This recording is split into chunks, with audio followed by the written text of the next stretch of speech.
belge de préservation de la démocratie en Tunisie. Donc, merci à la présence de certains académiciens universitaires. Et nous, à PATES, nous croyons effectivement à ce contact fructueux entre le milieu académique et la société civile de manière générale, et surtout tunisienne. Et merci surtout de la CEPA qui nous a enrichi par la présentation de tout à l'heure, et nous saluons effectivement cette belle expérience de Jemna et surtout la volonté des membres de l'association. Jemna, c'est un modèle un peu unique dans le genre. On en parlera tout à l'heure par rapport au modèle ESS, au tiers secteur.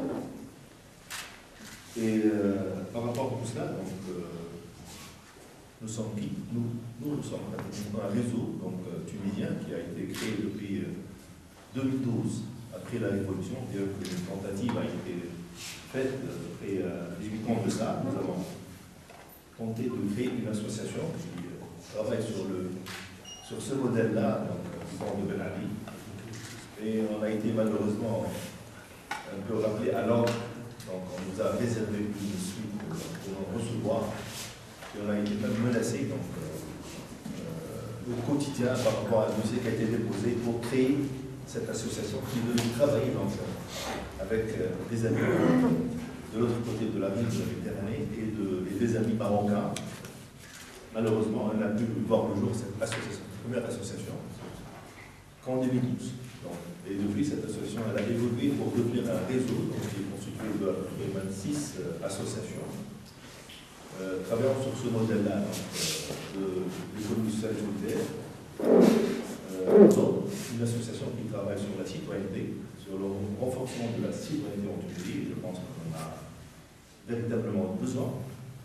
Et une autre association qui milite pour la transparence, la bonne gouvernance et la lutte contre la corruption. Et sinon, la plupart des autres associations sont engagées dans la voie dans la troisième voie. Donc, nous avons en quelque sorte reproché de ne pas prendre une position officielle par rapport à cette crise qui a été menée, cette bataille qui a été menée par les activistes de l'association de Jemna. PATES n'a pas voulu prendre position parce qu'il était question que nous faisions le déplacement et que nous constatons de très très près le vécu, la gouvernance et pratiquement les détails et les évolutions de cette crise depuis quelques années à Jemna. Aujourd'hui, donc, PATES est là, à travers ma personne, en tant que président du réseau, et à travers Cyril Sepenaliste, qui est aussi, lui aussi, il est membre du bureau exécutif de PATES depuis 3 ans. J'ai toujours souhaité de visiter donc, le site, d'être à l'écoute, avant même d'engager le débat. Et finalement, le changement de programmation de ce matin nous a fait beaucoup plaisir, parce qu'il est beaucoup plus important de parler de ce que nous avons vu, de très près, d'analyser des faits, et non pas être dans cette logique de jugement de valeur. Et le modèle, c'est un modèle intéressant. Est-ce qu'il peut s'adapter? Est-ce qu'il peut être qualifié en tant que modèle économique, social et solidaire ou pas? C'est une question totalement intéressante à poser. La réponse n'est pas aussi évidente que je pense. Mais une association, donc généralement dans l'économie sociale et solidaire, c'est un modèle qui repose, grosso modo, certainement sur le sujet.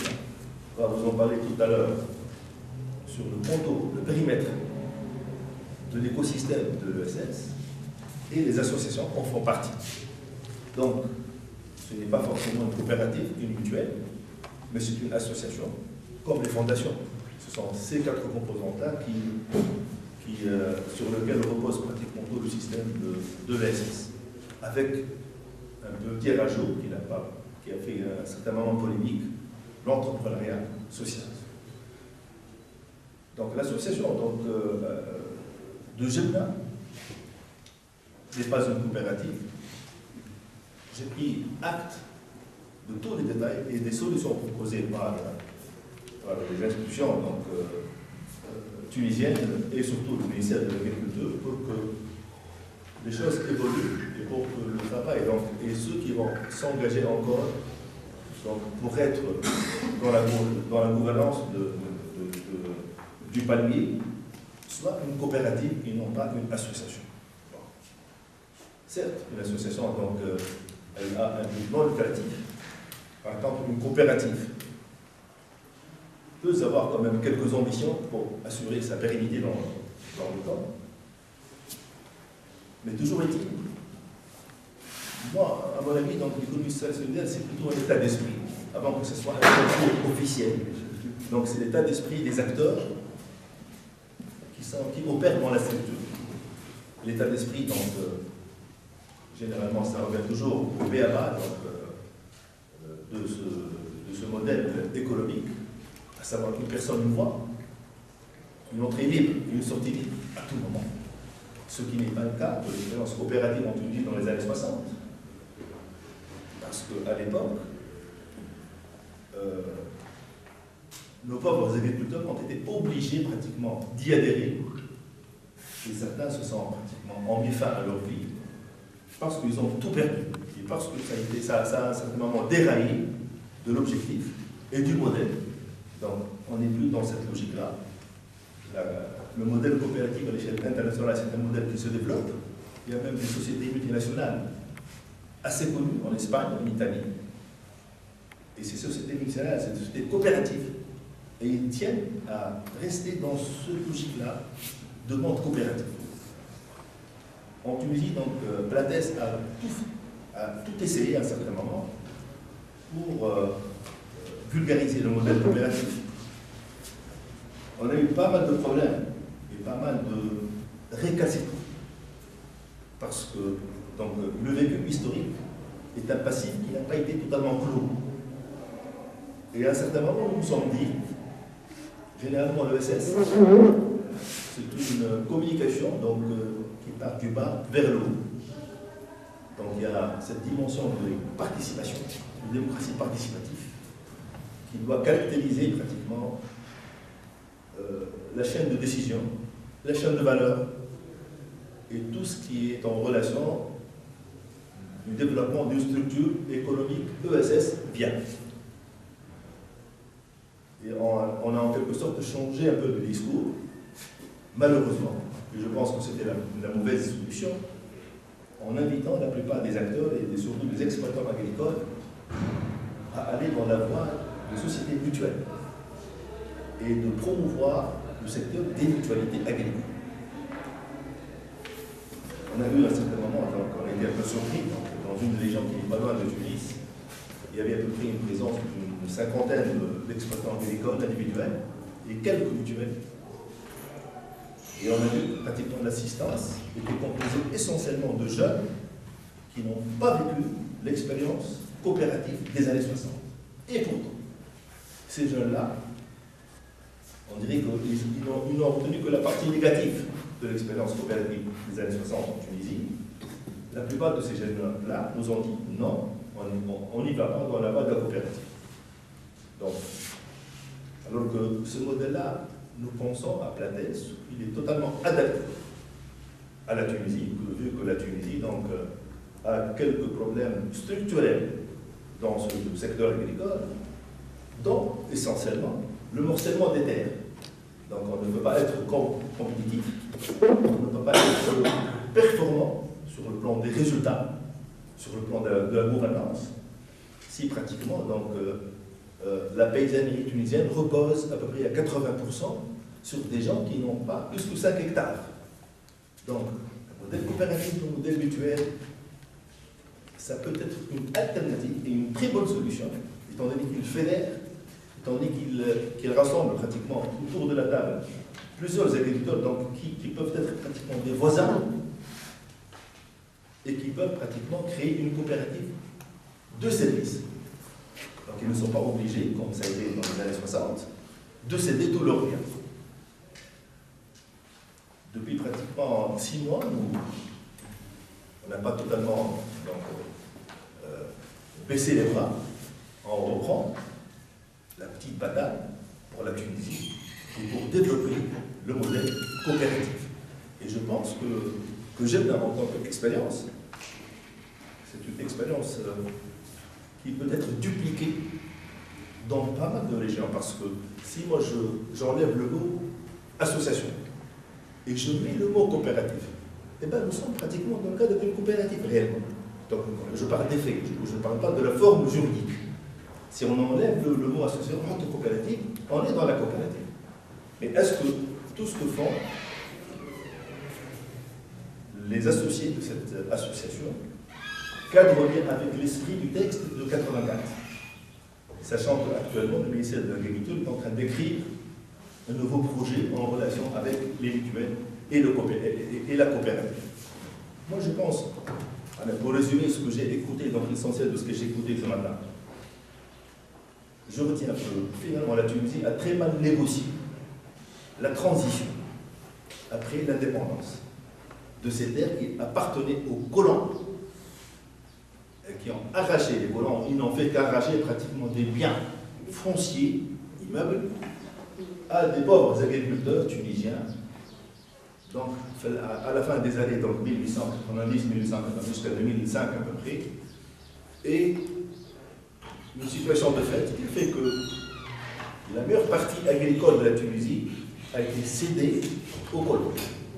Après l'indépendance, la Tunisie a très mal, pourtant la Tunisie avait quand même un homme visionnaire à sa tête à l'époque, c'était le Zaïn Ben Bourguiba, mais je suis totalement convaincu que le gouvernement de la Tunisie, après l'indépendance, le premier gouvernement et surtout ceux qui se sont occupés du dossier donc, de la propriété, du domaine de l'État et de l'agriculture ont très très mal géré ce dossier. Donc ça, c'est une épine à enlever et à débattre pour que ce genre de bêtises ne se reproduise pas. Le second point que je retiens par rapport à l'expérience de Gemna, c'est le risque que les membres de l'association actuelle courent par rapport à leur qualité, par rapport à leur appropriation. Et généralement, les jaloux, lorsqu'ils constatent qu'il y a une structure économique qui fait des bénéfices, disons de l'excédent. En économie, ça veut dire on ne parle pas de bénéfices, mais on parle d'excédent financier. Donc ça fait beaucoup d'excédents financiers. J'espère que cet excédent financier est bien placé auprès des systèmes bancaires. J'espère que les conditions de banque, oui, je parle sous mon ancienne casquette de banquier. Donc généralement, lorsqu'on négocie, lorsqu'on place de l'argent auprès du système bancaire, on négocie deux choses importantes. Il y a des conditions de banque, et là, les banques appliquent pratiquement le plein tarif sur toutes les formes d'opérations bancaires et surtout les commissions qui sont assez chères. Et puis le second volet, c'est la négociation de la nature du placement. Quel est le meilleur placement financier à faire auprès des banques de la place et à quel taux, surtout pour actuellement en Tunisie, on passe par une période assez dure, assez difficile. Le secteur bancaire, donc, qui était à plus dans le sol, auprès de du compte de chaque banque, auprès de l'Institut d'émission, auprès de la Banque centrale, était à plus 1 milliard de dinars. Actuellement, je pense qu'il est à moins 22 milliards de dinars. Et ça pose, c'est des craintes. Même ceux qui déposent leur argent auprès des banques doivent être assez prudents. Donc finalement, je prends je cite comme exemple dans les conditions de banque, les conditions de placement, je suis en train de parler de la gouvernance. Au sens, cette association est une association qui gère. Donc il doit y avoir association à titre non lucratif qui gère un patrimoine à l'échelle locale assez important. Il va falloir créer des jonctions. Il va falloir poser des questions. Il va falloir mettre des garanties pour que le modèle de Jebna soit un succès et qu'il soit pérenne dans le temps. Quelle serait la meilleure formule juridique pour que le palmier de Jebna assure toujours cet excédent et pourquoi pas améliorer même sa gouvernance pour dégager plus d'excédents financiers, gagner beaucoup plus d'argent et surtout l'impact social. Jebna a un impact social assez sensible, donc c'est que Jebna a réussi. Et s'il n'y a pas d'impact social, c'est que Jebna n'a pas réussi. Donc il va falloir mesurer l'impact social derrière tout ce que fait l'association de Jebna. Donc, à mon avis, l'idée de transformer l'association en coopérative ou de garder l'association et lui confier le rôle en quelque sorte d'accompagnement, de sensibilisation, de vulgarisation et d'acteurs de la société civile à l'échelle du territoire du Jebna. Et parallèlement à cela, créer une coopérative. Et je pense que la proposition du ministère de l'Agriculture n'est pas si mauvaise que ça. Seulement, il va falloir négocier. Et je pense qu'à partir du moment où Jebna serait doté de sa propre coopérative, il va falloir lire le texte de loi de coopérative en 1884. Et pourquoi pas lire aussi le projet, parce qu'il y a un projet en cours qui traite des coopératives. On y, par mesure de présidence, il va falloir analyser le texte existant en matière de droit et le texte futur qui va gérer les coopératives en Tunisie. Et à partir de cet instant-là, donc, une décision, moi je pense que, je recommande à mes amis donc, de l'association de Jebna d'inviter les citoyens de Jebna et de prendre une décision, non dans le cadre exclusivement de l'association, mais de faire participer le maximum de citoyens et d'être dans une logique de bottom-up pour démontrer à l'autorité régionale et à l'autorité centrale de Tunisie que Jebna est capable, il y a des citoyens, il y a des habitants qui sont capables de prendre leur destin par eux-mêmes, d'imposer un modèle et surtout de mettre fin à tout processus de corruption généralisé, parce que finalement, ce qui a caractérisé à peu près 30 ou 40 ans d'exploitation par rapport au palmier de Jebna, donc c'est le jeu d'intérêt. Donc c'est des intérêts à très grande envergure. Et ce jeu d'intérêt, il a fonctionné parce que des gens qui ont toujours touché des commissions, notre association de Jebna a dit non à cet aspect-là. Mais encore faut-il que notre association trouve le meilleur modèle pour que Jebna soit toujours autonome dans la décision et surtout dans le choix du modèle qui concerne le palmier. Voilà. Si je serai tout à fait en mesure de répondre à vos questions. Je pense que j'étais un peu lent. Je dois laisser la parole ici. Merci beaucoup. Merci beaucoup d'avoir.